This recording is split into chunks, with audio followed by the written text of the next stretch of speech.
So if I had a 12th rule, it would be even simpler still. Dare to look stupid. And one of the simplest ways to solve a problem is to ask a question that no one's asked before.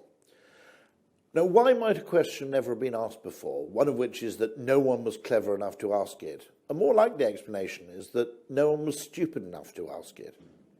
Because there are a large number of questions, asking which makes you sound really dumb, because there's a pre-existing rational explanation for that particular question.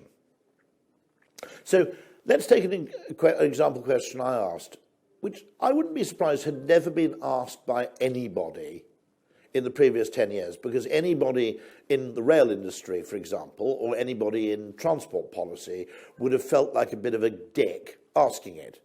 And it's this: why do people dislike standing up on trains? Now, okay, I'm not talking about 3-hour train journeys here. I ought to be absolutely clear. I'm talking about commuter rail. I'm talking about journeys of 25 minutes, half an hour, 40 minutes. Most of the time, after all, that's as long as you have to stand, because people get off the train and you get a chance to blag their seat. Now, why do people dislike it? Actually, maybe to some degree they don't. It's quite common on the tube to see people who are standing continue to stand long after many seats become available. But let's also ask the question, is it, for example, simply that it's tiring to stand up and it's relaxing to sit down? May be true. On the other hand, you've been at a desk all day, standing up for a bit may not be that bad.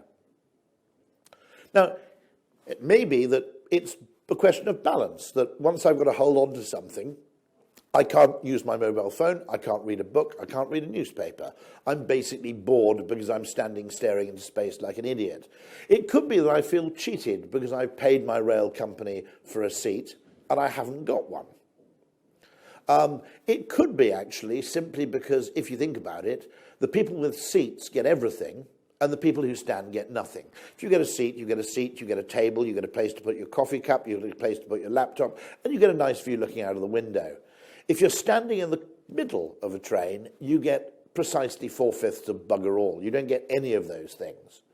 Moreover, if you've got nothing to hold on to, 90% of your mental effort is now concentrated on the subtle art of not falling over and looking like a twat. So, if all your effort's expended on this and there's no upside to standing, people can't tell themselves a story about why it might be good to stand on a train. Let's try redesigning trains for a bit. Let's make half the carriages in a train, put the seats inboard. They're in the middle. You get no view and you don't get a table. Maybe you just get a cup holder. Along the windows are nice little bum rests, so you can actually balance yourself, small little desks for a mobile phone or a tablet, and a couple of USB chargers combined with a nice view out of the window.